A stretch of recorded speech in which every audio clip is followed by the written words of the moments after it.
नमस्कार। आज मैं फिर आपके सामने एक आपराधिक घटना लेकर उपस्थित हुआ हूँ, जो मेरे आईजी रेंज बरेली रहते हुए मेरे एक जनपद में घटित हुई थी। आज की घटना जिला शाहजहाँपुर की है। 23 फरवरी 2021 को एसपी शाहजहाँपुर श्री एस आनंद ने मुझे फ़ोन पर सूचना दी कि सर एक और गंभीर घटना हो गई है। दरअसल मैं उसी समय उस दिन शाम को एक और बड़ी घटना के सिलसिले में शाहजहाँपुर गया था।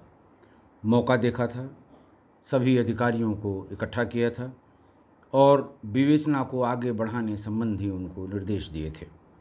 और वहाँ से मैं करीब 9:30 बजे बरेली के लिए वापस चला था। वो जो घटना थी उसके बारे में भी मैं आपको 1-2 दिन में बताऊंगा। मैं उस घटना के बाद सबसे मिलके, और उस समय तक कोई किसी तरह की सूचना नहीं थी, और तब मैं वहाँ से बरेली के लिए वापस गया था। मैं बरेली वापस पहुँचा ही था कि एस आनंद का फ़ोन आया कि सर जो दूसरी घटना हुई है वो और भी गंभीर है।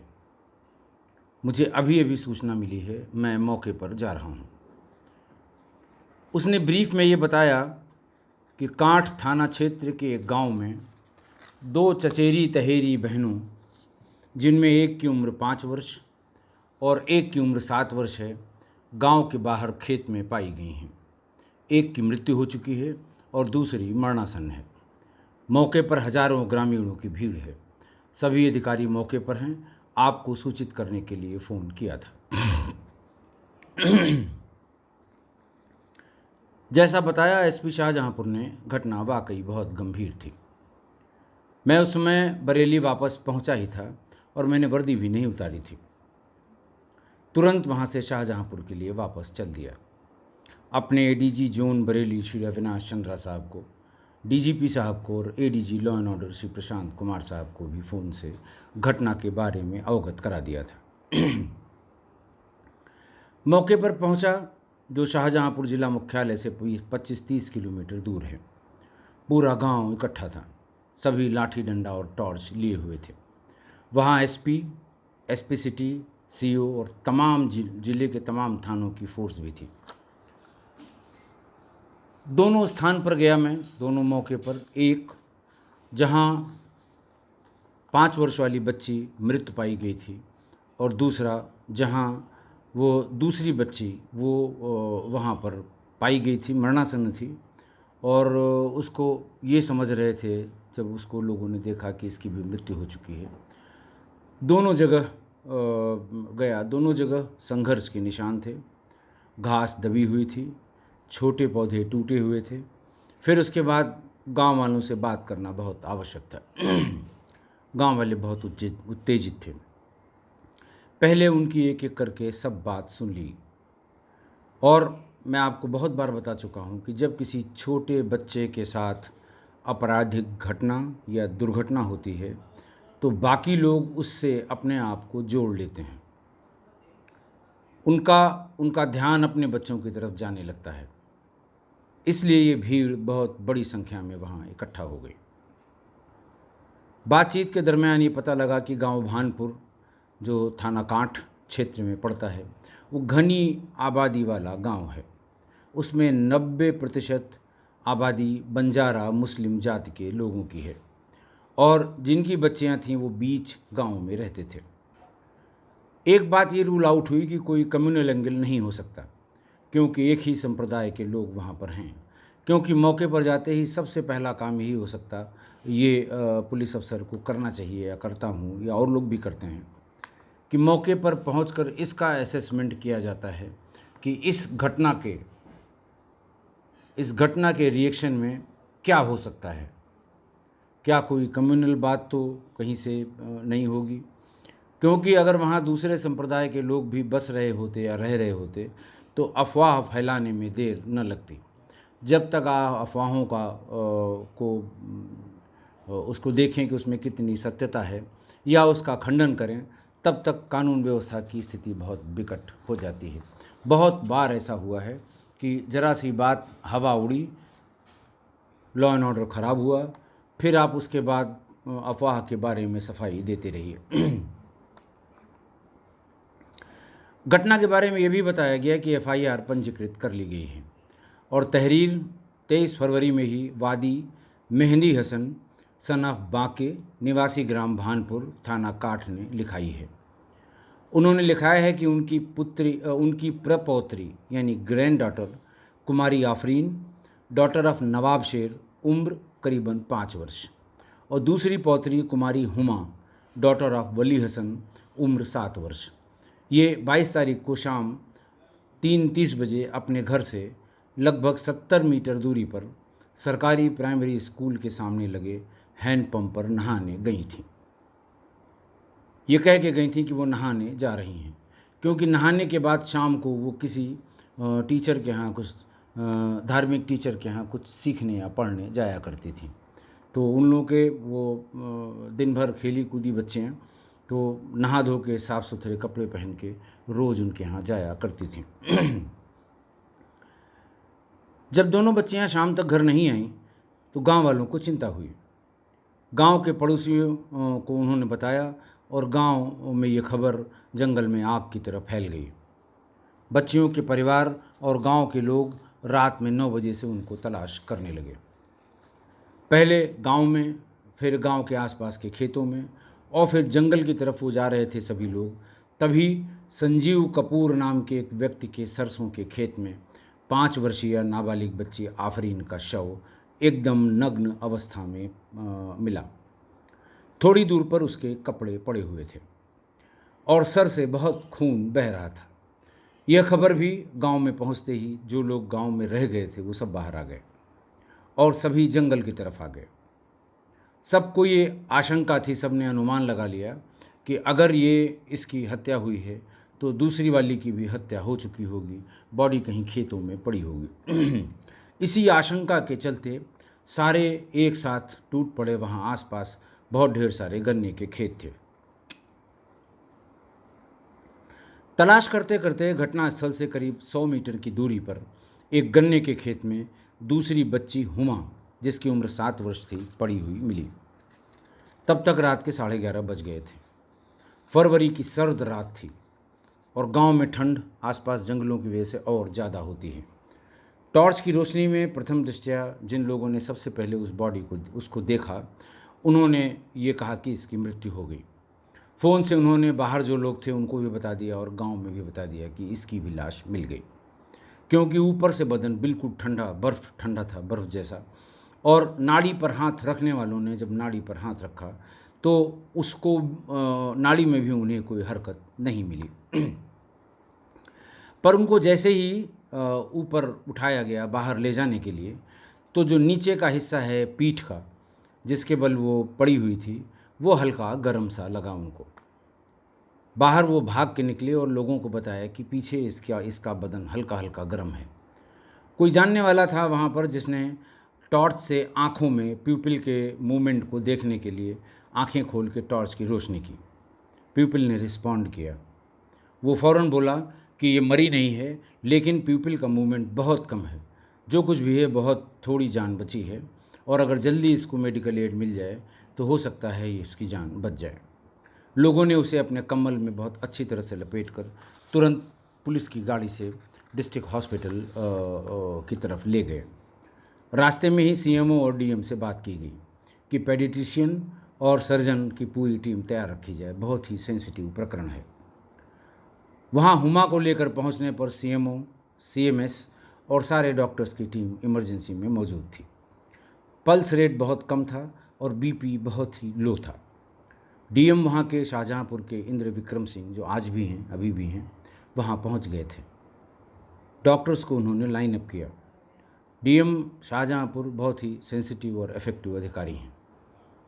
उन्होंने डॉक्टर्स के और इलाज से और जो उसके लिए इंतज़ाम करने होते हैं उन सब को अच्छी तरह से वहीं से लाइन अप किया।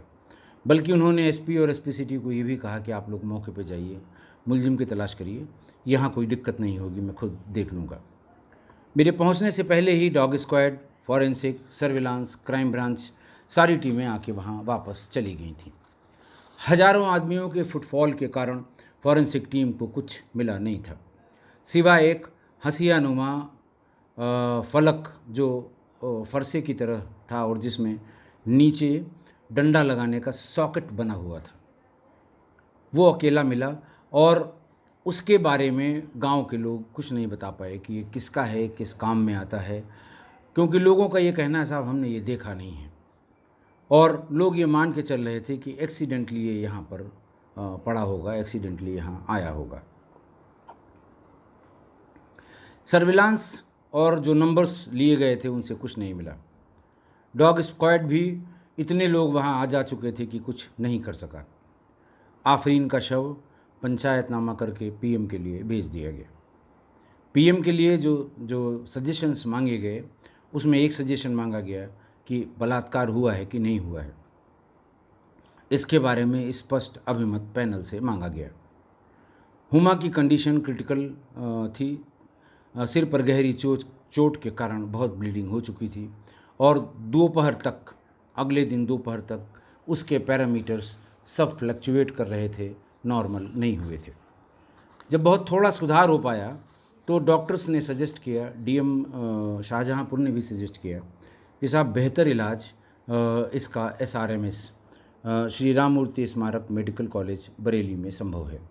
उनके पास सभी अत्याधुनिक उपकरण हैं और उनके जो पेडियाट्रिक सर्जन हैं वो भी वहाँ पर पेडियाट्रिक सर्जन भी हैं, जबकि डिस्ट्रिक्ट हॉस्पिटल में पेडियाट्रिक सर्जन नहीं हैं। उसको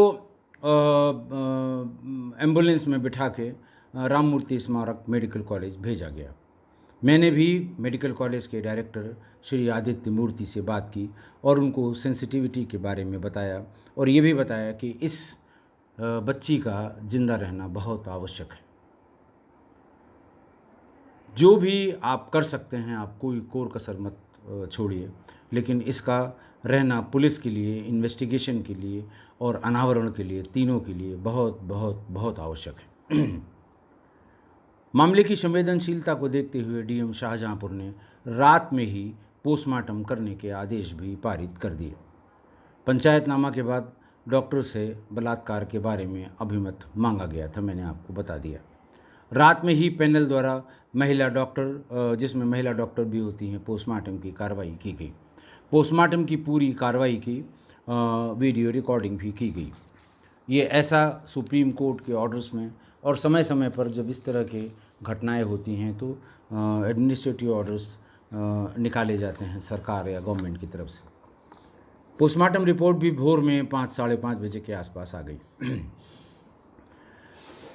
जो उसकी आफरीन की जो पोस्टमार्टम रिपोर्ट वो ये कहती थी कि cause of death due to shock and hemorrhage as a result of ante mortem head injuries caused by hard and blunt object, यानी सिर पर आई गंभीर चोटों के कारण सदमे और रक्त स्राव से मृत्यु होना पाया जाता है। यह चोट किसी कुंद और कड़ी वस्तु से पहुंचाई गई प्रतीत होती है। रेप के बारे में पीएम में स्पष्ट अभिमत दिया गया कि रेप हुआ है और रेप की पुष्टि की जाती है। हाइमीनियम फ्रैक्चर्ड है और बलात्कार के समय अत्यधिक बल का प्रयोग किया गया है। पीएम के बाद बॉडी वादी मुकदमा यानी आफरीन के ग्रैंडफादर को दे दी गई और दोपहर तक उसकी अंत्येष्टि भी हो गई। घायल हुमा की मेडिकल रिपोर्ट में भी सर पर गंभीर चोटों को इंगित किया गया और ये भी कहा गया कि अभी वो बहुत क्रिटिकल है। रात में ही विवेचना को आगे बढ़ाने के लिए सबको इकट्ठा किया गया, टीमें बनाई गईं। एक टीम तो SRMS में उस बच्ची की सुरक्षा में लगाया गया कि हो सकता है जिसने उसे मरा समझकर छोड़ दिया हो वो फिर से एक बार अटेम्प्ट ले। ऐसा लगभग सभी केसेस में किया जाता है। दूसरा, सर्विलांस के माध्यम से कोई भी जानकारी किसी भी तरह से प्राप्त करने में मदद की जाए सर्विलांस के लोगों की। तीसरी टीम को दिया गया काम कि गांव में जाकर ऐसे नौजवान को या ऐसे लोगों की सूची तैयार करें जो शराबी हैं या एडिक्टेड हैं शराब के, स्मैक के एडिक्टेड हैं या किसी भी प्रकार के मादक पदार्थ के आदी हैं, क्योंकि प्राइमा फेसी यही लगता है कि ये किसी ऐसे मानसिक रूप से सिरफिरे व्यक्ति जो किसी नशे का आदी है उसके द्वारा किया गया अपराध है। ये कहा गया कि उनकी सूची बना लें, उनकी वर्तमान की स्थिति देख लें, कल की उनकी लोकेशन के बारे में पता कर लें। दूसरी टीम, अगली टीम जो बनाई गई उसको विवेचना को आगे बढ़ाने के लिए लिखा पढ़ी की, क्योंकि एक विवेचक सब वो घटनास्थल का भी निरीक्षण करता है, लोगों से पूछताछ भी करता है, ज़्यादा दबाव उसी पर यानी इंस्पेक्टर प्रभारी निरीक्षक पर होता है। तो उसकी मदद के लिए क्राइम ब्रांच की एक टीम लगाई गई जो लिखा पढ़ी में उसकी मदद कराएगी। और अंतिम जो टीम बनाई गई कि मौके से प्राप्त वो फरसेनुमा जो ऑब्जेक्ट था उसके बारे में पता किया जाए, किसका हो सकता है, किस काम आता है, कौन इस्तेमाल करता है इसको, इसकी पूरी जानकारी के लिए। 2 दिन हो गए, कोई सफलता नहीं मिली। न तो फॉरेंसिक से कोई सफलता मिली, न सर्विलांस से कोई सफलता मिली। पुलिस पर दबाव अल्टीमेट था। उसका कारण ये था कि उस समय सरकार की अति महत्वाकांक्षी योजना शक्ति मिशन चल रही थी, दूसरा पखवाड़ा था, और थाने पर, हर थाने पर प्रदेश के पिंक बूथ्स बनाए गए थे। एक्सक्लूसिव महिलाओं के लिए थाने के भीतर एक थाना बनाया गया था, और महिला पुलिसकर्मियों को ऐसे गांवों को चिन्हित करके भेजा गया था जहां महिला संबंधी अपराध रिकॉर्ड्स के हिसाब से ज़्यादा हुए थे पिछले सालों में। किसी भी स्तर से महिला उत्पीड़न की कोई शिकायत होती थी तो उसकी मॉनिटरिंग लखनऊ मुख्यालय से की जा रही थी। छोटी से छोटी घटना के बारे में कई स्तर से पूछताछ की जा रही थी, और ऐसे में इस तरह की घटना का हो जाना, एक बच्ची 5 साल की, बलात्कार के बाद उसकी हत्या, दूसरी 7 साल की जिसकी जो मरणासन है और अभी तक होश में नहीं आई है, तो टीवी और अखबार दोनों रंगे हुए थे। आप बहुत ही कैची हेडिंग्स जो होती हैं ब्रेकिंग न्यूज़ में, आप उसका अंदाज़ा लगा लीजिए कि सरकार एक तरफ तो शक्ति मिशन कर रही है, दूसरी तरफ ये घटना हो गई है। फिर तीसरे दिन जब कोई चारा नहीं मिला, जब कोई लीड नहीं मिली, तो तीसरे दिन बीट के सिपाहियों को और क्राइम ब्रांच के सुरागरस सिपाहियों को गांव में भेजा गया, और विद स्पेसिफिक इन्फॉर्मेशन कि ये पता करें, नहीं उस गांव के, किसी गांव के, ये जो वहाँ ऑब्जेक्ट मिला है ये कौन इस्तेमाल करता है, किस काम आता है, क्योंकि नीचे सॉकेट लगा हुआ, बर्छी बाला भल्लम में तो इस्तेमाल करते हैं, लेकिन इस तरह के फलकनुमा, हल्के से टेढ़े और कम धार वाले ऑब्जेक्ट का इस्तेमाल कौन और किस काम के लिए करता है। शाम तक पता भी लग गया कि मौके पर मिला हुआ लोहे का फलकनुमा ऑब्जेक्ट मधुमक्खियों के छत्ते को उतार कर शहद निकालने वाले प्रयोग करते हैं, और आसपास के कई गांवों में एक ही आदमी शहद निकालने का काम करता है, और उस दिन भी वो गांव में देखा गया था। उसने उस दिन भी गांव में एक किसी व्यक्ति के पेड़ से छत्ता उतारकर उसका शहद निकाला गया था। लोगों ने बताया कि हम लोग उसका नाम बहुत नहीं जानते हैं, लेकिन हमारे यहाँ जब किसी पेड़ में छत्ते बड़े हो जाते हैं और हमें अंदाज़ होता है कि इसमें 8-10 केजी शहद निकल सकता है, तो हम प्रधान से कहते हैं कि वो शहद निकालने वाले को खबर कर दे, वो कल आकर हमारे छत्ते से शहद निकाल दे। और प्रधान के पास उसका नंबर भी है, तुरंत फ़ोन करके उसको कह देते हैं, 1 या 2 दिन में आकर वो शहद छत्ता उतार कर शहद हम लोगों को निकाल कर दे देता है। प्रधान से बात की गई तो उन्होंने कहा हाँ बिल्कुल सही कह रहा है कोई। अब मुझे भी ध्यान आ रहा है कि ये जो सामान जो मिला है ये छत्ते को काटने और फिर उसको उतारने और फिर शहद निकालने के काम आता है, क्योंकि जो व्यक्ति इसको करता है उसका नंबर मेरे पास है। गांव में, इतने बड़े गांव में जब कभी किसी को आवश्यकता होती है, लोग मुझे आके बता देते हैं या फ़ोन कर देते हैं कि उसको बुलवा दीजिए प्रधान जी, और हमारे पेड़ में छत्ता बहुत बड़ा हो गया है, शहद निकलवाना है। कभी कभी उसको 2 दिन या अगले दिन का भी काम पड़ता था, तो वो अपनी बाल्टी, डोरी और ये डंडे में लगा हुआ ये ऑब्जेक्ट मेरे घर के बाहर ही छोड़ देता था, अगले दिन आकर खुद उसको ले जाता था। उसने बताया प्रधान ने कि उसका नाम अनिल उर्फ चमेली है। वह भी कंजड़ है, लेकिन वो हिंदू कंजड़ है।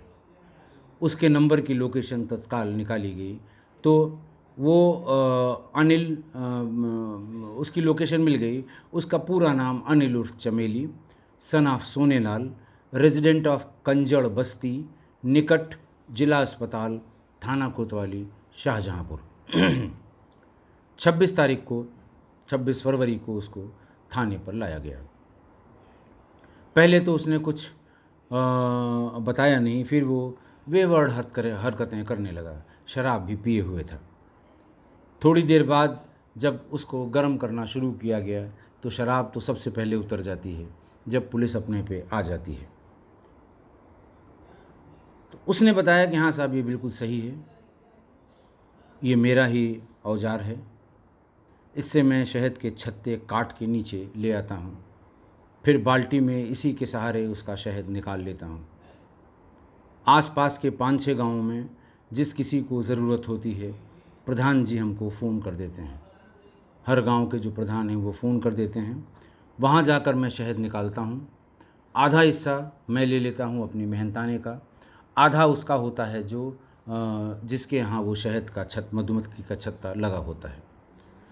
अगर वो मेरा वाला आधा हिस्सा ख़रीदना चाहता है तो वहीं बेच देता हूँ। गांव में कोई ख़रीदना चाहता है तो बेच देता हूँ।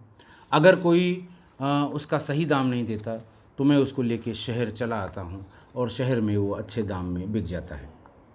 इसके अलावा वो रात में खरगोश, लोमड़ी या जिसको सियार कहते हैं, और गोह या गोहटा या सैलेमेंडर या सांडा, ये छिपकली प्रजाति का जानवर होता है, बहुत बड़ा होता है। इसका जो ऊपर का सरफेस है, स्किन है, वो रफ़ होती है, थोड़े थोड़े उसमें स्पाइंस जैसे लगे होते हैं। गोहटा गांव में कहते हैं, गो भी कहते हैं, सैलामेंडर इसका जूलॉजिकल नेम है, और सांडा भी इसे कहते हैं। ये ज़्यादातर बिल में, बड़े टीलों में, या जहाँ पर थोड़ी हल्की मिट्टी होती है, मतलब जो मिट्टी होती है पोली होती है, ऊंचे टीलों में, वहाँ ये दिन के समय में भीतर गोह में रहते हैं और रात के समय अपने शिकार के लिए बाहर निकलते हैं। कहते हैं बहुत जहरीला होता है। ये भी कहते हैं कि इसके काटने के बाद आदमी एक शब्द नहीं बोल पाता है। हमें उम्मीद है कि आप समझ गए होंगे कि ये कौन सा जानवर है। हो सकता है जो लोकल भाषा में उसे वहाँ मैं बता रहा हूँ, गोह या गोहटा या सांडा, इसको किसी और नाम से जाना जाता हो।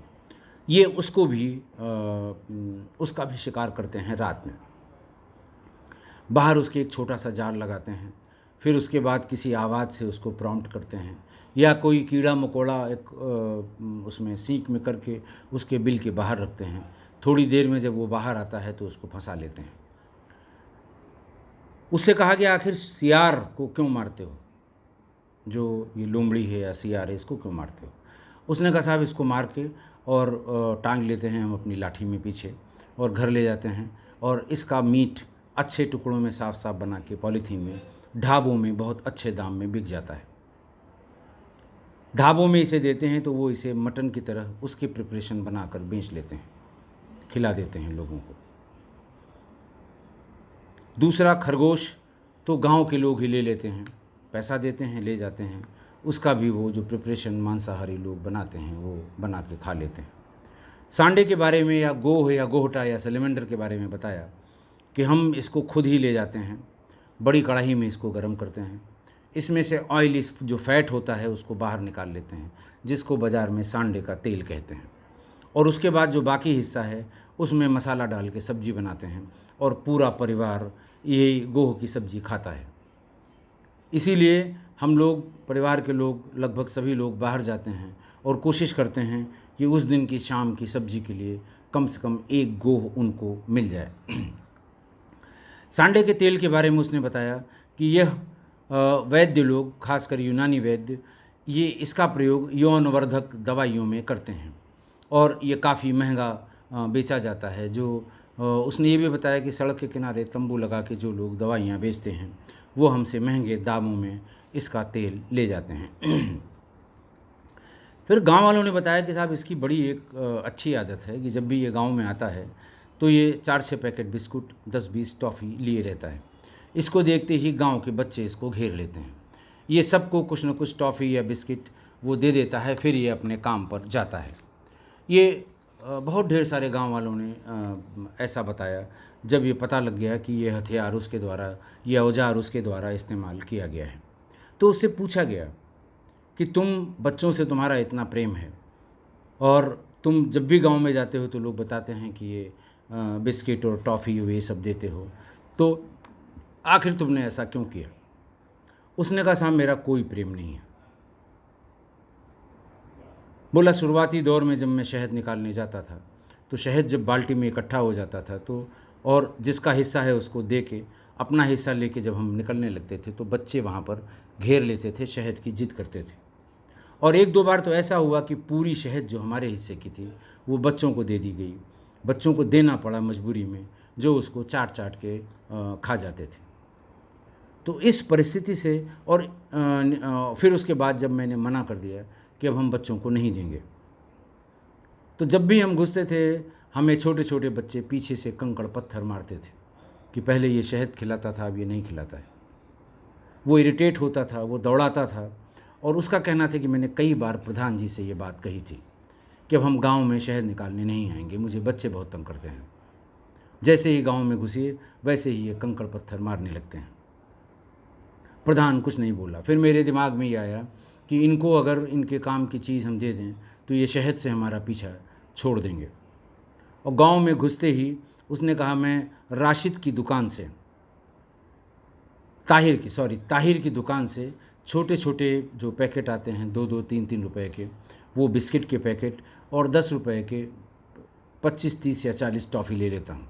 जैसे ही घुसता हूँ गांव में, बच्चों को पता लग जाता है, सारे बच्चे घेर लेते थे, सबको 1-1, 2-2 टॉफ़ी और बिस्किट के पैकेट दे के मैं आराम से अपना शहद निकालने लगा था। उस दिन भी मैं शहद निकालने की तैयारी कर रहा था। शाम के कोई 3 बज रहे थे। मैं अपना बाल्टी और वो सब हथियार, असलहा और नीचे से धुआं करने का सामान ये सब इकट्ठा ही कर रहा था। तभी मेरी नज़र पड़ी कि प्राइमरी स्कूल के पास लगे हैंडपम्प पे 2 बच्चियां नहा रही हैं। वो पूरे कपड़े उतार के नहा रही थीं। मैं चूँकि शहद निकालने के पहले शराब पीता हूँ, मैंने पी रखी थी और मेरी नीयत बच्चियों को देख के ख़राब हो गई। 5-7 मिनट में, चूँकि जाड़ा बहुत था, जल्दी जल्दी नहा के बच्चियों ने जब कपड़ा पहना तो मैंने उनके पास जाके उनको बिस्किट के 1-1 पैकेट दिए। वहीं खोल के उन लोगों ने पैकेट बिस्किट खा भी लिया।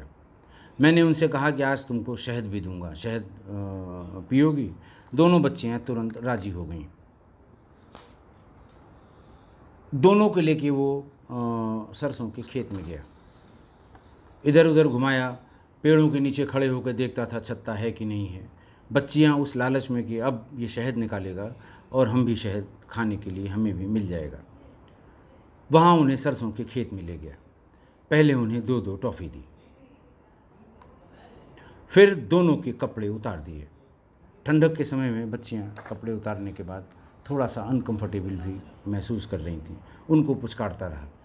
दोनों के कपड़े उतारने के बाद उसने ओरल सेक्स शुरू किया दोनों के साथ, और ऐसा करते करते उसने आफरीन को ज़मीन पे गिरा दिया और उसके साथ बलात्कार करने लगा। बच्ची, 5 वर्ष की बच्ची, आप नन्ही सी जान, आप सोच सकते हैं, वो ज़ोर से चिल्लाई। जैसे ही वो चिल्लाई, इसने उसका मुंह बंद कर दिया। हाथ हटते ही वो फिर चिल्लाई तो उसको ये लगा कि आवाज़ अगर गांव तक पहुंच गई तो अभी आवाज़ की डायरेक्शन में पूरा गांव आ जाएगा, मुझे मार डालेगा। उसने वही छत्ता खींचने वाले उस हथियार के डंडे से उसके सिर पर जोर से प्रहार किया। सर से ब्लीडिंग होने लगी और ऐसा लगता है कि उसी समय उसकी मृत्यु हो गई। सिर का खून देख के या उसकी मारपीट देख के दूसरी बच्ची हुमा, वो भी चिल्लाने लगी। दौड़ा के उसके भी सिर पे एक चोट की, वो गिर गई।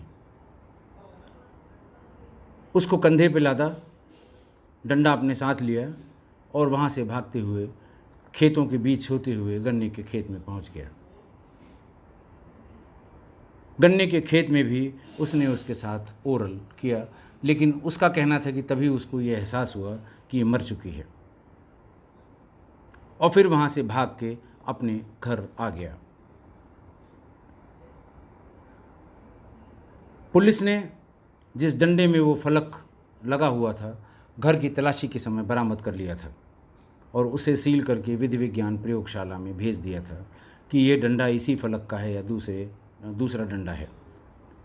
जो उस दिन वो कपड़े पहने हुए था वो कपड़े भी उतार लिए गए और उसे सील किया गया।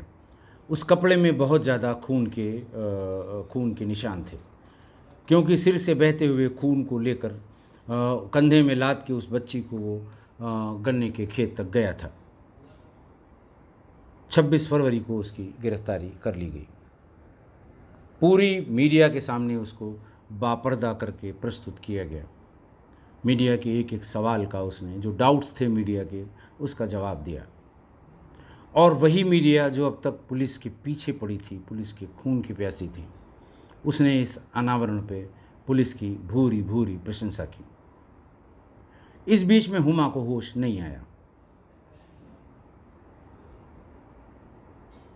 लेकिन जो एविडेंस मिले, जो साक्ष्य मिले, और फॉरेंसिक साक्ष्य बहुत अच्छे मिले। ब्लड सैंपल उसका, बच्ची का फरसे पे लगा हुआ खून, और शर्ट जिसमें उसका, और बाकी बच्चियों के जो कपड़े बरामद हुए थे उसमें भी जो सीमेन के निशान पड़े हुए थे वो भी सील करके फॉरेंसिक के लिए भेज दिया गया। सारी एविडेंस के साथ 2 मार्च को चार्जशीट नंबर 166 में पूरी केस डायरी के साथ पूरा सारे प्रपत्र न्यायालय में सबमिट कर दिए गए। अभी ट्रायल का वेट किया जा रहा है, क्योंकि इसका ट्रायल फास्ट ट्रैक कोर्ट से होना है। इस बीच में हुमा को होश नहीं आया। ऐसा लग रहा था कि अब कभी शायद होश में ना आए। महीना भर हो गया था और वो बेहोश ही थी, थोड़ा थोड़ा सेंसेस में आ रही थी, लेकिन अभी होश में नहीं आई थी। करीब 1.5 महीने बाद हुमा को होश आ गया। डॉक्टर्स को सबको धन्यवाद किया गया जिन्होंने 1.5 महीने अथक प्रयास करके न सिर्फ उसकी जान बचाई, वो पूरी तरह से होशो हवास में आ गई। महिला कांस्टेबल उनके घर वालों की उपस्थिति में जब उससे बातचीत की गई तो उसने पूरी वही घटना डीटो बताई जो अभियुक्त ने, चमेली ने जो बताई थी। हुमा की गवाही सबसे महत्वपूर्ण होगी ट्रायल में, क्योंकि वो भुक्तभोगी है, उसके साथ घटना हुई है। और जितनी जल्दी इसका ट्रायल हो जाए, जितनी जल्दी उसका बयान हो जाए, उतना अच्छा होगा, क्योंकि बाद में बच्चा है, भूलेगा, डिफेंस के लॉयर तरह तरह के सवाल करेंगे, और मुझे पूरी उम्मीद है कि इसमें अभियुक्त को सज़ा होगी। आज की घटना पर क्या टिप्पणी करूं? यही ताजुब होता है कि आज के युग में भी ऐसे रक्त पिपासु, ऐसे काम पिपासु, ऐसे सेक्स मैनियक लोग हैं और जिंदा हैं। ये कहना तो कठिन है कि अगर प्रधान से कई बार शिकायत करने के बाद प्रधान ने उसकी बात मान ली होती और बच्चों को डांट डपट के ऐसा करने से मना किया होता तो ये घटना न होती। ये नहीं कह सकता मैं, ये बहुत कठिन है, क्योंकि ये उसकी निशाचरी मानसिकता थी। मानसिकता को कोई कैसे समझा पाएगा? उसके मन का जो राक्षस है, या ऐसे लोगों के मन का जो राक्षस है, वो कभी भी सामने आ सकता है। वो यही कृत्य करेगा जो उसने किया। अब आप लोग बताइए कि इस अपराध को क्या रोका जा सकता था? कोई तरीका ऐसा था जिससे इस अपराध को रोक के एक बच्ची की जान बचाई जा सकती? एक ऐसा घृणित, ऐसा विभत्स कार्य करने वाले इस अपराध को कानून तो सज़ा देगी, लेकिन क्या ऐसा होने से रोका जा सकता था क्या? आज के लिए इतना ही। बहुत बहुत धन्यवाद।